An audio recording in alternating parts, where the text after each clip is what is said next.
Most people tend to think about racism as slurs or being abusive or some kind of action towards somebody that's disadvantageous to them.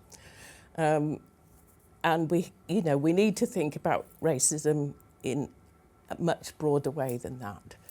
I think it's very important for us to understand how hurtful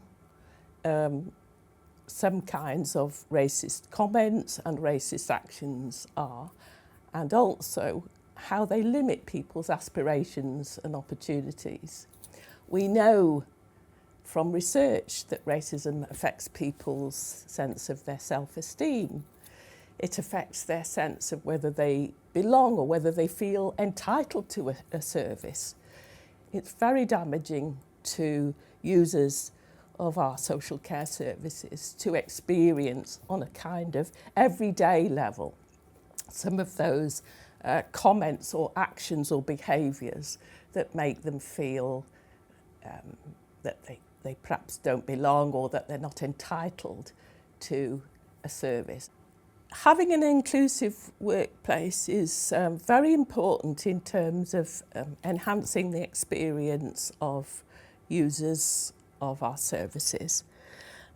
We have to think first of all about our workforce. A valued workforce gives a valued service. If I'm happy in my work and I feel respected and I feel valued, that's going to have a knock-on effect in how I do my work. So it's very important to a positive culture that our staff feel recognised, that they have a contribution to make and that that contribution is valued.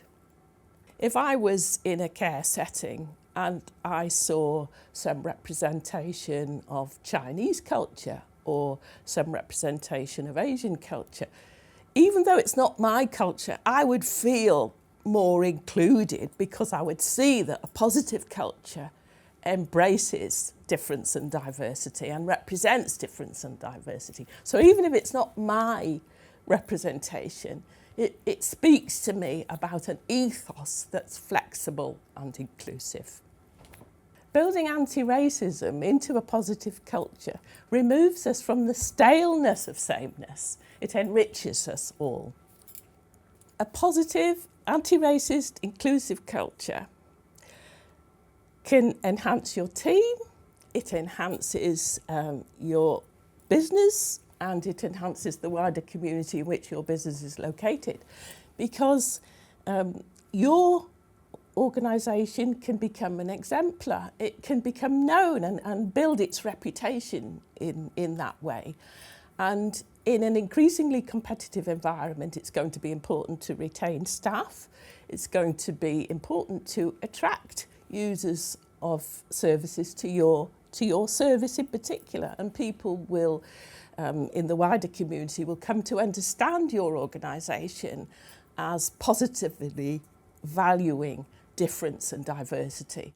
If you're starting on your anti-racist journey, I would always sort of refer to that very helpful phrase that says, listen to learn and learn to listen, because it's the voices of your workforce, it's the voices of users of the services that can